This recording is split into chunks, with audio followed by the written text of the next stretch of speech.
Hi guys, it's day 55 of 100 days of 1% better. So again, same outfit, same deal. We're just gonna go straight into the updates because we have no time to waste. So out of a gallon of water, really sad, only drank one of these today. Only gonna have one of these today. You can see my lipstick on there. Just came back from hanging out with all my friends and whatnot and meeting people. But we did have green tea. Made some green tea as well. We did have vitamins and we did spend time with prayer and God. I read 5 pages of Believe Feelings as well as pray the rosary and read the Bible. And what we wrote about was Psalm 123, 1-4. And it talks about 4 key themes, which is dependence on God, waiting on God, seeking mercy and oppression, and endurance and hope. When you look for dependence in God, it means that you depend on God's guidance and provision, and you place your trust in God's wisdom and direction. Waiting on God means that God is patiently waiting for you to rely on Him, to express your faith, and to look for Him. He looks in expectation for you, and that you have to understand that He will provide the right answer in the perfect time. And this is also something that I also need to hear, because when you're going through things in life, you might think like, why is this happening to me? What's going on? But it talks about that everything makes sense at the right time, and I've been proven this many times throughout my life.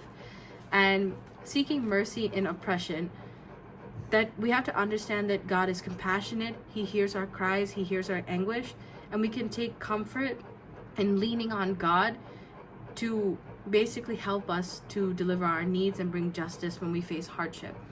And the last one is endurance and hope, is that challenges and opposition is a part of life, and that God is our ultimate refuge, and that because we have Him, that we can endure difficulties and struggles, and He provides us comfort.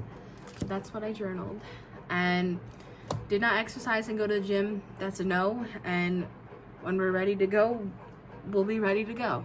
I did read pages 225 to 230, and what we learned there was that this is again related around communication, because the whole chapter is related to bleep communication. So it talks about you have to know your own response to sharing your feelings, both when you're sympathetic, empathetic, and when you're not, because then you can understand the level of which you can communicate with someone without triggering too much about negative feelings, thoughts, or emotions. And you can only help someone when it will do good. If you know that it won't, then there's no point of you communicating or adding to a conversation, right? And you have to accept that some symptoms of your emotional reaction can be permanent. It could be naturally a part of your personality. And that you can recognize that not everything can be fixed, and some things just need to be managed throughout your life in terms of communication. And this is why therapy is so important. I talk about therapy all the time, because it can encourage you to develop mechanisms and ways of coping that help you to stay calm and reflect on things before immediately reacting to them, and help you to process your emotions as well. And also, whenever you do remain silent during like difficult or hard conversations, you can do it in a way where you don't appear angry or disapproving, because sometimes in dealing with that and taking your space, you have to make sure that you allow yourself to not feel judgment in doing that, but you also have to understand that people have feelings, thoughts, and emotions, and just as much as you want people to respect you, you have to be willing to give that respect to someone else. And select friends who tolerate your symptoms without judgment, who tolerate your forms of communication.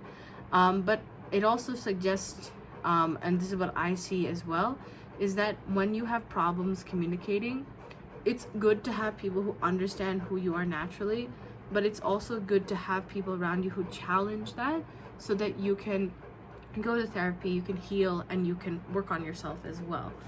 So self-care, again, we do that always.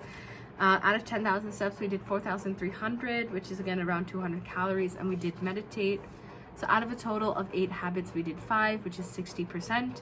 I'm not happy that my medium of this week is 60%, but the reality is that this is what I can do at this time. And the whole reason why I make these videos is to show you guys that you don't need to be perfect in order to get things done. Right? But anyway, that's it for today. And at the end of every video, I like to say that the world is a better place because of you. Make sure that you live up to it, and I'll see you next time. Bye bye.